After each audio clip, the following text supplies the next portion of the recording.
Well, welcome viewers. A bit of a light problem, but I think we'll get round it. The Relationship Narcissist, episode 7, the disorganisation of reality. In the previous episode 6, I exposed how trust degenerates when contradiction, denial, and instability become normal. Episode 7 now shows what happens when broken trust turns daily life into emotional disorganisation. The relational narcissist does not need to destroy everyone at once. They only need to make reality unstable enough that the victim can no longer live from order. Narcissistic disorganisation, viewers, occurs when emotional chaos, contradiction, blame shifting, and unpredictability break the victim's ability to think clearly, plan calmly, and respond from stability. And I'm sure many of you have experienced this. Teaching point number 1, viewers. Chaos becomes the relationship climate. Chaos becomes the relationship climate. The relational narcissist often creates a climate where peace is temporary, clarity is rare, and emotional disruption becomes expected. The victim begins organising life around the next disturbance.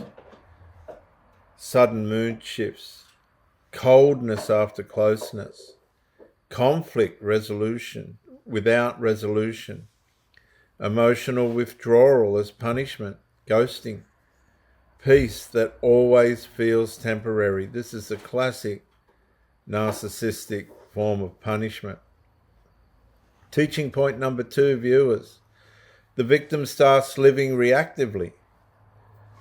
When reality becomes disorganized, the victim stops living from intention and starts living from reaction. Their energy is spent monitoring, adjusting, explaining, calming, and preventing the next emotional explosion. Watching tone and facial expressions, avoiding certain subjects, rehearsing words before speaking, changing behavior to prevent conflict, and feeling responsible for another person's mood. Teaching point number 3. Disorganisation breaks internal order. Disorganisation breaks internal order.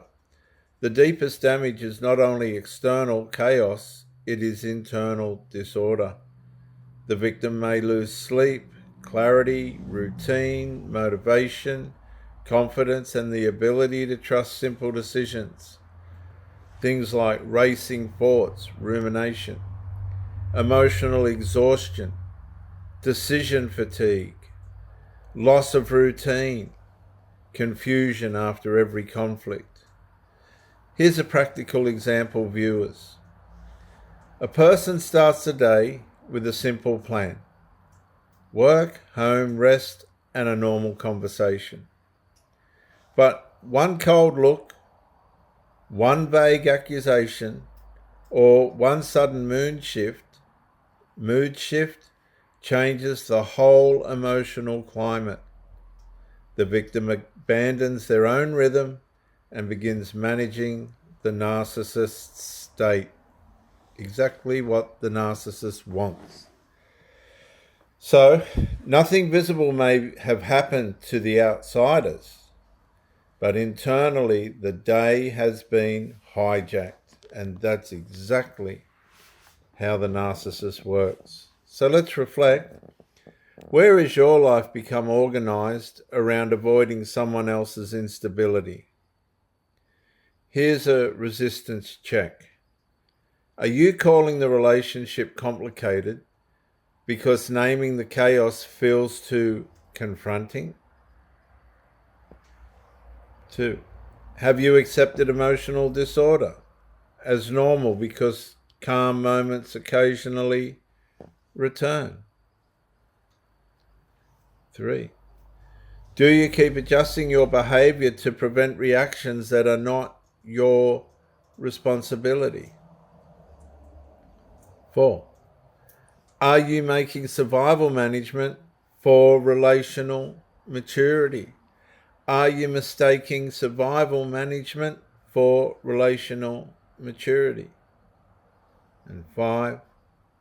Have you built your routine around another person's unpredictability? Here's a root cause check.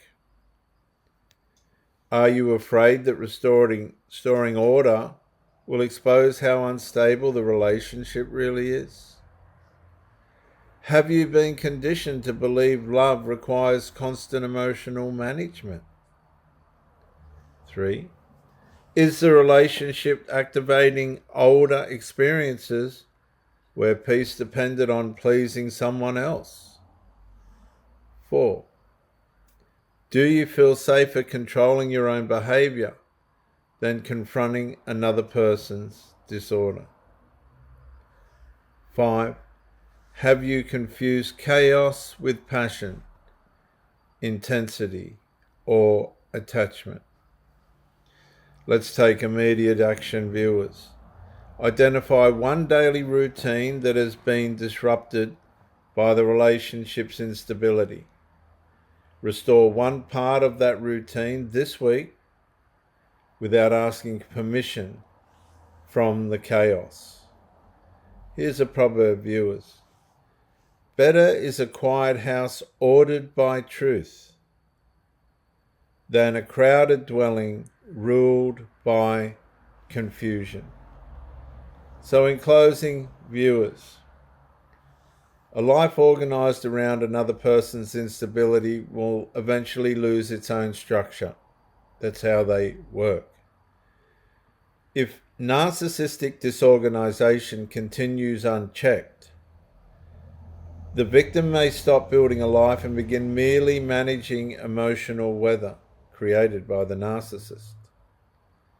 The hidden cost is the gradual loss of rhythm, rest, focus, confidence, and independent direction. Many people do not recognize the damage until their own routines, decisions, and peace have been sacrificed to maintain a relationship that refuses order. But when a person begins restoring structure, they also begin separating their life from the disorder imposed upon them. A stable life cannot be built while confusion is allowed to sit on the throne. In the next episode, viewers, episode 8, the damage moves from disorganisation into disruption.